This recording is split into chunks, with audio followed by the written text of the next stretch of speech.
next week. We've just had census results out, and they've caused some controversy, over the past couple of days. They show that actually in London and in Manchester and Birmingham, it is now minority white British. What's your reaction to that? Look, at the end of the day, we came out of the Brexit Party, and the Brexit Party was all about essentially doing what the people voted for, which was to leave the European Union. And as part of that, it was about taking back control of our borders, our laws, and our money. And what we've seen just in the last couple of weeks with the lawful immigration, it's almost like an explosion, actually. That the number was 70% higher than at the time of the December 19 general election. So the immigration numbers have not been taken back control by this Conservative government. They're actually going up and up and up. And the consequences of that are being felt and seen everywhere, whether it's trying to find affordable housing for one's children, trying to find a GP, a hospital bed, a school place, a dentist appointment, social care places, all of this. The simple fact is the population of the UK has exploded in the last 20 years without any consultation or discussion with the British people by our political masters and leaders. We're up some 10 million in the last 20 years. And if you had had that discussion and people said it's the right thing to do, for example, you then plan for it. But we haven't, and we haven't planned for it. And that's why now we're in a terrible state in almost every part of our society, our culture, and our infrastructure, and our economy. Yes. And it's really serious. And look, I always say, we always want to welcome lawful immigration that works for our economy.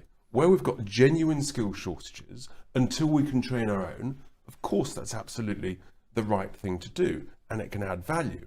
But if you have unlimited, low-skilled immigration, such as we saw from 2004 onwards with the East European accession countries, what actually happens is you have zero real wage growth. And I'll put some numbers on it. In the 1990s, we had real wage growth in this country of 2.8% a year. Over a decade, that's about 30% amongst friends.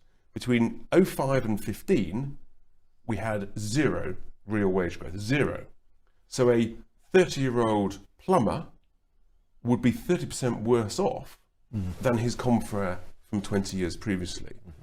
And that's really significant. And that's why, essentially, we've had no real wage growth. People don't feel better off. And then we've had the cost of living crisis, and so on and so on. So now we face the worst of all worlds, where essentially the population has grown out of control.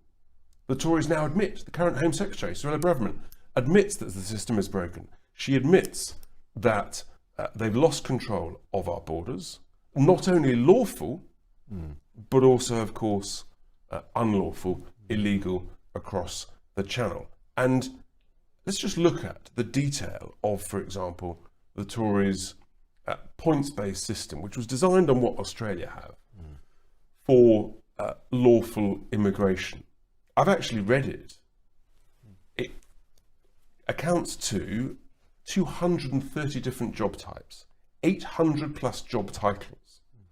The salary goes down to just over £16,000 for a seamstress. That's half the average national salary. That is not a sensible skilled worker visa policy. That is not in any way, that is a complete open borders, all comers welcome, no ifs, no buts. Over and above that, you've got the student visa system, where not only the student can come, but any part of their family and dependents can come as well. And then after graduating, you can stay for 2 years. Then you apply for your skilled worker visa. So we've got a system of open borders at the moment. And as I say, it's affecting every part of our society. And essentially, Reform is the only party now that will ensure that Brexit is delivered properly, that we do it properly, Whereas the Tories have betrayed the whole basis of Brexit. They haven't cut taxes, they haven't cut regulation, they haven't controlled our borders, they've let us all down. We can sort all of those things, and the opportunity for Brexit is still there, but it has to be done by someone who believes in it, who understands it, and will get it done. See, it's interesting when you say about the Tories admitting to having lost control of our borders, for example. It's sort of now appearing that it's not even just a question of lost control, that in fact, whilst saying one thing, they actually were liberalising restrictions. So in fact, actually, it's a massive deceit. Wouldn't you say that's the case? It's a complete deceit, because they've designed this skilled worker system, this points-based worker system, and they've designed it to be a complete open door, all comers welcome, no ifs, no buts, no checks, and good luck when you get here. And the result of that is what we're seeing today. It's absolute chaos. And the very nature of our country, people are looking around and saying, what on earth has happened?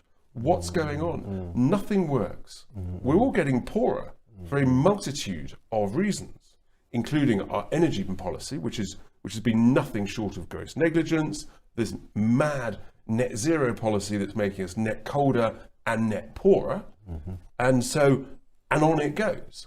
And all of this is because I don't think the Tories know what they're doing. I'm not actually sure they believe in the very concept of British sovereignty as a positive, constructive thing for which we should all be incredibly proud and want to drive forward and be ambitious and make it better and better. Because be under no doubt, Peter, we are a great nation with an incredible history and heritage, amazing assets, wonderful people,